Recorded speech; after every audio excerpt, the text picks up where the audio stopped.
கட்டுற கம்பில இருந்து அடிக்கிற ஆணி வரைக்கும் எல்லாம் குவாலிட்டியா இருக்கணும்ல. பிரகாஷ் போன்றவர்களுக்காகவே ஜிபிஆரின் டிஎம்டி கம்பிகள். சேலம் மாவட்டம் தீவட்டிப்பட்டியில் கோவில் திருவிழா தொடர்பாக இரு தரப்பினரிடையே ஏற்பட்ட மோதலில் கடைகளுக்கு தீ வைத்து கொளுத்தப்பட்டதை அடுத்து அச்சத்தில் வணிகர்கள் இரண்டாவது நாளாக கடைகளை திறக்காமல் அடைத்து வைத்திருக்கிறார்கள்.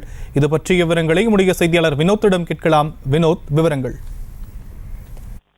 சேலம் மாவட்டம் ஓமலூர் அடுத்துள்ள தீவட்டிப்பட்டி பகுதியில் மாரியம்மன் கோவில் திருவிழாவின் போது இரு தரப்புக்கு இடையே மோதல் ஏற்பட்டு பிறகு அது சாதி கலவரமாக மாறியது.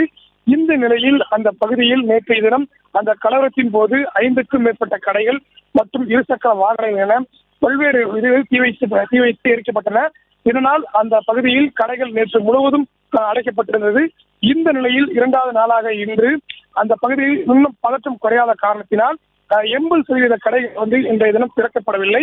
குறிப்பாக அந்த பகுதியில் 3 மாவட்ட போலீசார் பாதுகாப்பு பணியில் ஈடுபடுத்தப்பட்டிருக்கிறார்கள். இருந்த போதும் அங்கு இருக்கக்கூடிய வணிக தளங்கள் மற்றும் சிறு மற்றும் பெரிய கடைகளை எதையும் அந்த பகுதி வாசிகள் யாரும் திறக்கவில்லை. இதனால் அந்த பகுதியில் மற்றும் மக்களுடைய இயல்பு வாழ்க்கையை பாதிக்கப்பட்டிருக்கிறது. குறிப்பாக பலத்த போலீஸ் பாதுகாப்புடனே அந்த பகுதியில் பேருந்துகளும் இயக்கப்பட்டு வருகிறது. அது மட்டுமல்லாமல் எந்நேரமும் பரபரப்பாக காணப்படும் தீவட்டிப்பட்டி பகுதி தற்போது மக்கள் நடமாட்டம் குறைந்தே காணப்பட்டிருக்கிறது. இது மட்டுமல்லாமல் அந்த கூடுதலாக அந்த போலீசார் பாதுகாப்பு ஈடுபடுத்தப்பட்டு அந்த நிலைமையை கட்டுக்குள் கொண்டு வந்திருக்கிறார்கள். இரு தினங்களில் அந்த பகுதியில் நிலைமை சீர் செய்யப்படும் என போலீசார் தெரிவித்திருக்கிறார்கள்.